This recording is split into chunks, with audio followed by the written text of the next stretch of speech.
आदाब, नमस्कार, अस्सलाम वालेकुम नाजरीन। पल पल न्यूज से मैं हूं आपके साथ नदीम अकरम।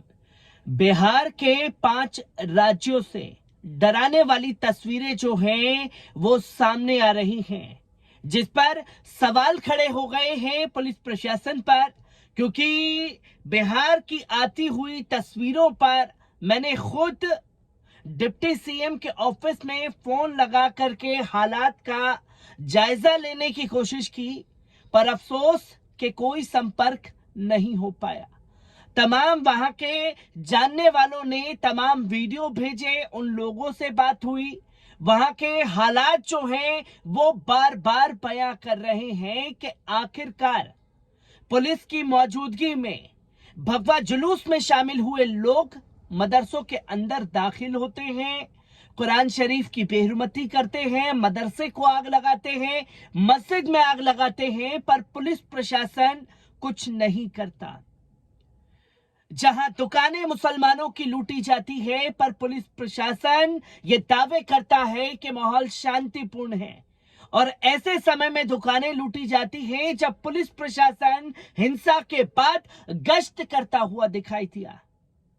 तो वहीं सवाल खड़ा होता है कि जहां भगवा जुलूस में शामिल हुए लोगों ने आतंक मचाया, उन लोगों की गिरफ्तारी की जानी चाहिए थी, पर गिरफ्तार भी मुसलमान हो रहा है। पर ये तमाम तस्वीरें सामने आने के बाद वहां के मुसलमान पलायन कर रहे हैं, और जब पलायन की खबर सामने आई तो पुलिस प्रशासन द्वारा दावा किया जाने लगा कि साहब, कोई प्रशासन, कोई मुसलमान जो है, कोई हिंदू जो है वो पलायन नहीं कर रहा।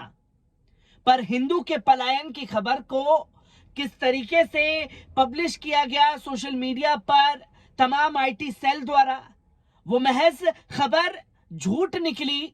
पर जब आज तक ने जा करके वहां के मुसलमानों से बात की जो पलायन कर रहे थे, तो पुलिस विभाग पर सवाल खड़े हो गए।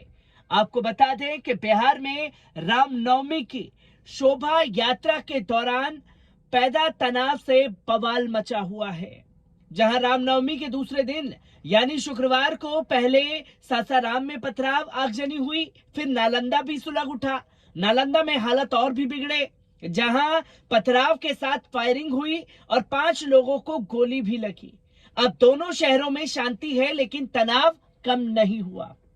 जहां भगवा जुलूस में शामिल हुए लोगों द्वारा गोलियां चलाई जाती हैं, बमबाजी की जाती है, जिसकी तस्वीरें लोगों के सामने आ रही है, तो वहीं सासाराम में हिंसा का खौफ है।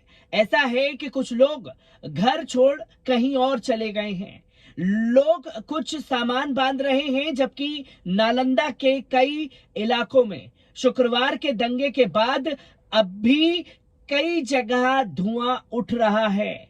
लोग डरे हुए हैं, तबाही के निशान साफ दिख रहे हैं, डरे हुए लोग पलायन भी कर रहे हैं। दरअसल बिहार के रोहतास और नालंदा जिले के मुख्यालय सासाराम और बिहार शरीफ में रामनवमी की शोभा यात्रा खत्म होने वाली थी, तभी दोनों शहर जो है धधक उठे। शेरशाह का शहर सासाराम और ऐतिहासिक शहर नालंदा पर हिंसा की आग की ऐसी जली कि लोग सिहर उठे। जहां सबसे ज्यादा हालात नालंदा में बिगड़े। रामनवमी शोभा यात्रा के दौरान 2 गुट भिड़ गए और दोनों ओर से पहले पत्थर चले, फिर गोलियां चलने लगी। 5 लोगों की गोली भी लगी है। देखते ही देखते बेकाबू भीड़ ने आगजनी शुरू कर दी। कई गाड़ियां धू धू कर जलने लगी। कुछ देर तक ऐसा लगा कि मानो शहर में ना पुलिस है, ना ही कोई प्रशासन है। जब तक पुलिस जागी तब तक शहर बदरंग हो चुका था, सड़कें जंग का मैदान बन चुकी थी, और पुलिस प्रशासन की मौजूदगी में शोभा यात्राएं निकाली गईं। और जब यह पवाल कटा तो पुलिस प्रशासन कहां सोया हुआ था? यह सबसे बड़ा सवाल जो है वो खड़ा हो जाता है। जहां सासाराम का हाल भी नालंदा जैसा ही था। शुक्रवार दोपहर को रामनवमी के जुलूस के दौरान ऐसा बवाल हुआ कि शहर ही सुलग गया। उपद्रवियों ने पथराव किया, बाइकें तोड़ी, गाड़ियों को जलाया, लूटपाट भी की। कई घंटे तक सासाराम में हिंसा का खुला खेल चलता रहा। अब बिहार के दोनों शहरों में हालत काबू में है, लेकिन तनाव बना हुआ है। धारा 144 लागू है, पुलिस बल तैनात है। डर अब भी है कि कहीं नफरत की आग फिर से ना भड़क जाए। नालंदा में पुलिस फ्लैग मार्च कर रही है, लोगों से शांति की अपील कराई जा रही है, अफवाहों से आगाह भी करा रहे हैं। वहीं सासाराम भी गश्त जारी है, लेकिन डर के माहौल में कई लोग इलाकों से पलायन कर रहे हैं। जहां सासाराम के एक हिंसाग्रस्त इलाके में घर खाली करके जा रहे एक मुस्लिम परिवार ने पुलिस प्रशासन के दावों की पोल खोल दी। जहां घर के मुखिया ने बताया, जब हम लोगों की रखवाली ही कोई नहीं कर रहा है तो यहां हम लोग कैसे रहेंगे। जहां इसके अलावा अपने बचे खुचे सामान को समेटकर जाने की तैयारी कर रही महिला ने आरोप लगाया, प्रशासन के सामने हमारे घरों में आग लगाई गई, सामान जलाकर राख कर दिया क्या। जब हम लोगों ने मदद की गुहार लगाई तो पुलिस प्रशासन की ओर से कहा गया कि आप लोग पहले जान बचाइए, जिंदगी रहेगी तो कितने ही घर मिल जाएंगे, इसलिए हम मजबूरी में भाग रहे हैं। अब सोचिए कि जहां दंगाई मुस्लिम परिवार के घरों को, सामानों को जला रहे हैं, पुलिस प्रशासन की मौजूदगी में जब मदद की गुहार लगाई जा रही है तो पुलिस प्रशासन द्वारा दंगाइयों को रोकने के बजाय इन्हीं लोगों को समझाया क्या कि आप जान बचाइए, घर और सामान तो आप बाद में भी बना लेंगे, जो कि सवाल खड़े कर रहा है। तो वहीं बता दें कि मुख्यमंत्री नीतीश कुमार के गृह जिले नालंदा के जिला मुख्यालय बिहार शरीफ में भी उपद्रवियों की दुकानों, गाड़ियों समेत कई गोदामों को भी आग के हवाले कर दिया गया है। 24 घंटे से ज्यादा बीत जाने पर भी वहां आग धधक रही है और चारों तरफ धुआं उठता दिख रहा है। शनिवार सुबह पुलिस की मौजूदगी में आग के हवाले किए गए एक गोदाम को बुलडोजर से तोड़ दिया गया और बचा खुचा सामान निकलवाया गया है।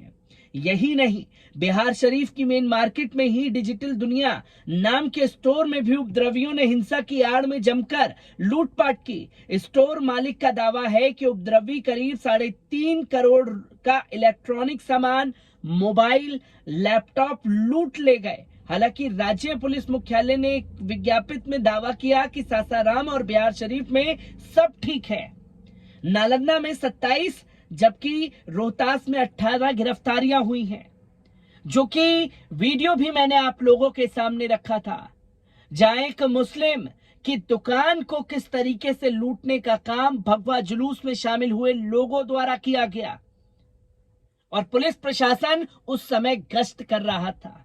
पूरी राष्ट्र गश्त करने के दावे किए जा रहे थे और उसी दौरान एक मुस्लिम के शोरूम को लूटा गया। उधर अब बिहार की हिंसा पर बीजेपी और सत्तारूढ़ महागठबंधन के बीच जमकर आरोप प्रत्यारोप शुरू हो गए हैं। बीजेपी कह रही है कि अमित शाह का प्रोग्राम डिस्टर्ब करने के लिए दंगा कराए गए, जबकि आरजेडी जेडीयू ने बीजेपी को घेरा। बता दें कि गृह मंत्री अमित शाह का रविवार को प्रस्तावित सासाराम दौरा रद्द कर दिया गया।